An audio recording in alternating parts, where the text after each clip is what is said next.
Sy'n bwysig yw bod y Steddfod yn dod i ardaloedd fel Meifod, ardaloedd hollol gwledig, a nid dim ond i lefydd trefol, a hefyd i ddod i ardal fel hyn lle mae'r Gymraeg yn ymylol mewn ffordd bod dyw Meifod ddim yn ardal lle mae yna fwyafrif yn siarad Cymraeg, yn agos iawn i gymunedau Cymraeg mwyn cael y cyfle i adfywio'r Gymraeg yn yr ardal hyn.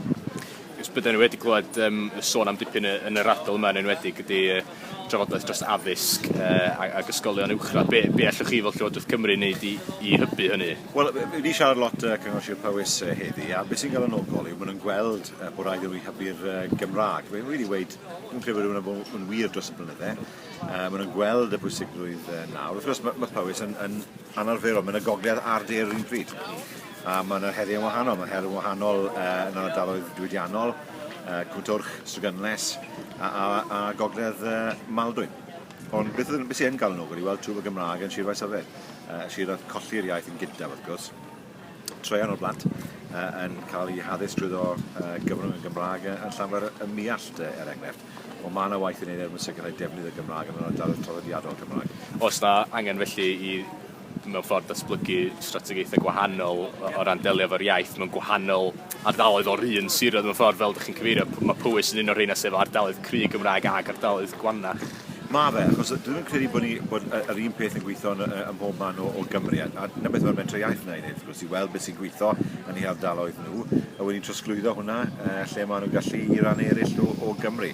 Ond mi'n wir i weid bod beth sy'n gweithio mewn un ran o Gymru, felly ddim yn gweithio yn un ffordd mewn ran arall.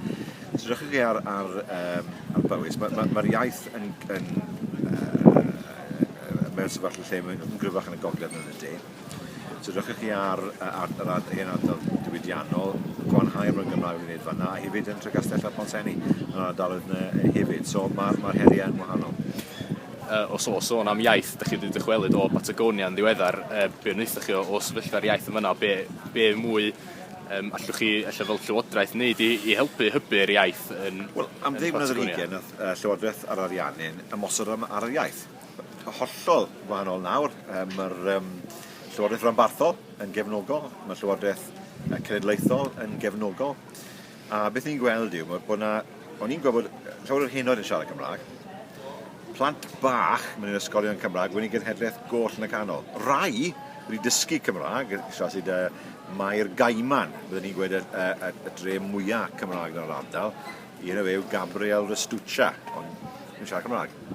So oedd hwnna'n ddiddorol i weld, ond mae yna 50,000 o bobl ym Patagonia yn gweld eu hunain a bobl a etifeddiaeth Cymreig. Anodd yw bod faint o'r un sy'n siarad Cymraeg, felly 5,000. Ond beth o'n i'n gweld, oedd yna lot fawr o barch tuag at y Cymru yn yr ardal. Yn ymwedig mewn blwyddyn etholiadol. Oeddech chi'n cyfeirio at y patrymau iaith yn Patagonia fyna, fysa rhain allan awgrymu bod o'n reit debyg yng Nghymru mewn ffordd bod gennych chi lot o blant ifanc sy'n medru siarad yr iaith, ac allan bod na ddilyniant lle mae'n cael ei golli fel maen nhw'n mynd yn hun, ond wedyn bod na do hun eto sy'n siarad yr iaith.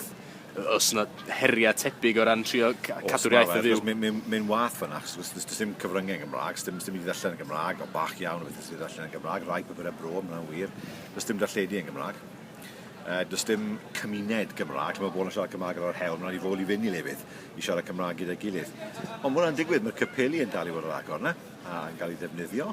Mae yna gymdeithasau sydd yn cwrdd yn Gymraeg, so mae yna gyfle i blant i gadw'r Gymraeg, ond wrth gwrs y broblem yw mae'n nhw'n edrych am lefydd i ddefnyddio'r Gymraeg.